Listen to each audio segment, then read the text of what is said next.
Hello. Hello. हा साहेब, कदम बोलायलो. हा बोला. जय महाराष्ट्र. साहेब जय महाराष्ट्र साहेब. आमचा पेशंट होता MGM ला. कुठं? MG hospital. हा बर. तर त्याचं बिल ना 280 झालं साहेब. 2,80,000. हा. आणि काय झालं पेशंटला? साहेब डेंगू झाला होता. डेंगू. हा. आणि मग किती दिवस होता ऍडमिट? 11 दिवस होता साहेब. 11 दिवस. हा. बाकी मेडिकल वगैरे IVIG इंजेक्शन वगैरे बाहेरून आणले आपण. ते किती लागले मेडिकल पूर्ण तिथं? ते मेडिकलचे 15,000 रुपयाला एक इंजेक्शन साहेब. ते 10 लाख रुपये लागले. ते 10 ते 15. किती? ते याचे मेडिकलचे साहेब लागले 1.5 लाख. हा. हा. आणि बाकी मेडिकल वेगळं. बाकी म्हणजे पूर्ण मेडिकल 3 लाख रुपयापर्यंत गेले. आणि हे 2,80,000 आलं? हा. हे 2,80,000 अलग बिल झाले. त्याच्यातला आपण 1,80,000 रुपये भरले. बापरे. हा. आणि आता ते परत म्हणाले 85,000 रुपये भरा. आणि 3 लाख मेडिकलचे दिले बी? हा. ते तर बाहेर मेडिकलचे वेगळेच 3 लाख दिले. यांचं 280 बिल झालं होतं. यांना आपण 180 दिलेत. आता परत हे 85 भरा म्हणाले. दे डॉक्टरला फोन दे. कोण आहे ते? डॉक्टर नाहीत साहेब, ते बिलिंग वाले. कोण आहे बिलिंग वाला ते? बरं ठीक आहे.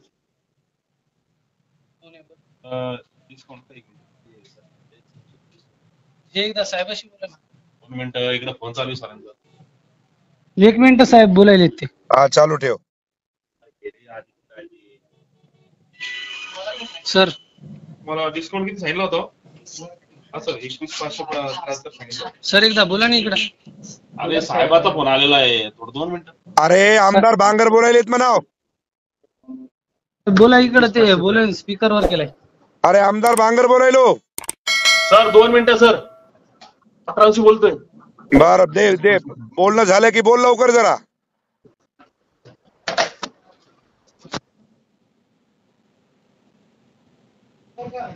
जय महाराष्ट्र सर, बोला. जय महाराज. अरे बाबा, हे डेंगू झालेला पेशंट 2,85,000 रुपये बिल झालं. 1,80,000 रुपये त्याने पेड केलं. 85,000 रुपये काहीतरी बाकी राहिलेत. त्यांनी मेडिकल 3 लाखाचं घेतलंय आतापर्यंत. माहिती ना सर सगळं मला. मी कर्मचारी बोलतोय सर. बरं, मी ते काय कोण? सहकार्य करू ते मला सांगा तुम्ही. मी ते सगळं काय सहकार्य नाही, करतोय सहकार्य सर. काहीच करू नको. मी मला फक्त तुमचाच माणूस आहे सर मी. बरं ते डॉक्टरला बोलणं करून दे माय मला.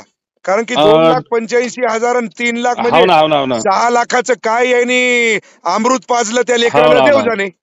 तेच मी काय करतो सर, वर त्यांना आयशूला पाठवतो सरांकडे. ताबडतोब त्या कोण सर हो आहे? हो. ते निकाले सरांच्या अंडर आहे सर पेशंट. आता ते शिफ्ट असतील वर कोणतरी आडकीने किंवा काय नाव अकोलवार, डॉक्टर अकोलवार दोघं असतील सर. अकोलवार आणि निकालजे. हो हो हो. म्हणजे 6 लाख रुपये म्हणल्याच्या नंतर खाटी खाना झाला की रे. आता सर 2,87,000 बिल झालेले सर टोटल. हो 2,87,000 ते आणि 3 लाख रुपये मेडिकलचे. बर बर बर. म्हणजे आणि 180 भरले त्यांनी.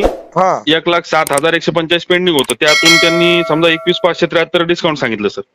अरे वा. जा तिथं वरी मला त्या डॉक्टरना बोलून द्या. चालन चालन सर. हो सर. इच्छा होती सर एकदम तुमच्याशी बोलायला मला. आज यांच्यामुळे योग आला बघा. चालतंय धन्यवाद. फक्त मला डॉक्टरशी त्यांना पाठवून बोलणं करून द्या. चालेल सर चालेल. मी सर तुमचा नंबर घेऊ का यांच्याकडनं? हा माझा नंबर घ्या. मला डॉक्टरशी बोलणं करून द्या. चालेल चालेल. Okay okay. हॅलो डॉक्टर साहेब नमस्कार. हा नमस्कार. आमदार बांगर बोलतो. हा नमस्कार साहेब. नमस्कार. ते एक आदित्य माणिकराव सरकटे म्हणून पेशंट आहे माझ्याकडचा. हो हो हो हो हो साहेब ते 3 लाखाचं मेडिकल आणि 2,85,000 रुपये तिचे फी म्हणजे हे झालंय बिल झालंय. 1,80,000 रुपये जमा केलंय आणि बाकीचे पैसे राहिले. तर मला वाटतं आता 10 दिवसाचे म्हणजे 6 लाख रुपये डेंग्यूच्या पेशंटला किती पद योग्य आहे हो? आता तुम्हाला माहित नाही त्याची कंडिशन. अहो कंडिशन किती खराब असू द्या ना, तिला काय अमृत पाजले का तुम्ही? 10 दिवसाचे 6 लाख रुपये कशाला म्हणतात? तुम्ही ना त्यांचा भाऊ डॉक्टर आहे. दादा मला सगळीच कल्पना आहे. माझा भाऊ MBBS MD आहे. त्यांना ना इम्युनोग्लोबुलिन नावाचं एक इंजेक्शन द्यावं लागलं. 3,05,000 रुपये आम्ही मेडिकलचे दिले साहेब. नाही आपला गैरसमज होतोय. काही गैरसमज नाही. पूर्ण बिलिंग आहे माझ्याकडे. 3,05,000 रुपये बिलिंग दिलं म्हणजे मेडिकलचे, आणि 2,85,000 रुपये आपल्या दवाखान्याचं बिल झालंय. त्याच्यातलं 1,85,000 रुपये आम्ही जमा केलेत. अडचण काय आता बाकीचे जे पैसे राहिले ते आता तेवढं कमीत कमी डिस्काउंट तर द्या. 21,000 रुपये डिस्काउंट देताय तुम्ही, म्हणजे 6 लाख रुपये डेंग्यूच्या पेशंटला मेडिकल आमचं आणि 3 लाख रुपये द्यायचे म्हणजे किती पद योग्य हो सांगा बरं. नाही आपण आहे ना, आता आपण फोनवर बोलतोय.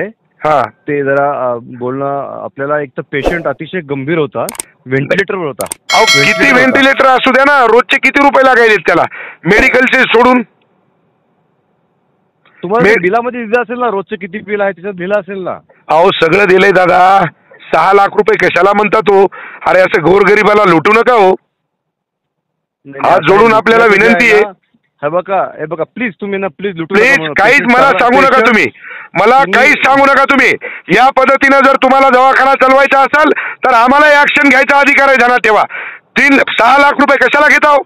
3,05,000 रुपये तुम्ही मेडिकलचे घेतले आणि 2,85,000 रुपये तुम्ही हॉस्पिटलची फीस घेता. हॉस्पिटलचं बिल आहे ना, एकतर मी डॉक्टर एक काम करणार, तिथे ते ठरल्याप्रमाणे बिल. अरे कशाचा ठरल्याप्रमाणे? अहो डॉक्टर साहेब आळ्या पडतीला, आलं का लक्षात? असे गोरगरीब लोकांना लुटू नका. मी आता आरोग्य मंत्र्याला बोललोय, हे योग्य नाही, तुमचं ध्यानात ठेवा. म्हणजे जेवढं मोठं युनिट तुमचं हॉस्पिटल म्हणजे तुम्ही लोकांना लुटायसाठी केलंय का? ह्याला लुटणं कसं काय म्हणणार? पेशंट चांगला झाला, बरा. अरे पेशंट चांगला झाला तर पैसे घेण्याची काही पद्धत असती ना हो. हा, जे ठरलं, आता तुम्हाला कल्पनाच नाही पेशंट किती सिरियस होता. तुम्ही अहो किती पेशंट. नातेवाईकांनी मला बोलले ना, त्यांनी सांगावं की आम्ही लुटलंय किंवा आम्ही. अहो मी त्यांचा नातेवाईक आहे हो, माझ्या मतदारसंघातला पेशंट आहे तो. नाही, मग तुम्ही मला अधिकाने फोन केलात की त्या पेशंट आपण दुसरीकडे शिफ्ट केलं असतं त्यांना. अहो कुणीकडे पेशंटला शिफ्ट केलं असतं, पण ही पद्धत आहे का? अहो ज्या वेळेस दुःखाची घटना येते ना, त्यावेळेस माणूस अंगावरचं सगळं. तुमचं म्हणणं काय आहे? माझं म्हणणं एवढंच आहे की ते बाकीचे जे पैसे येतात ते घेऊ नका. बरं ठीक आहे, करा तेवढी मदत.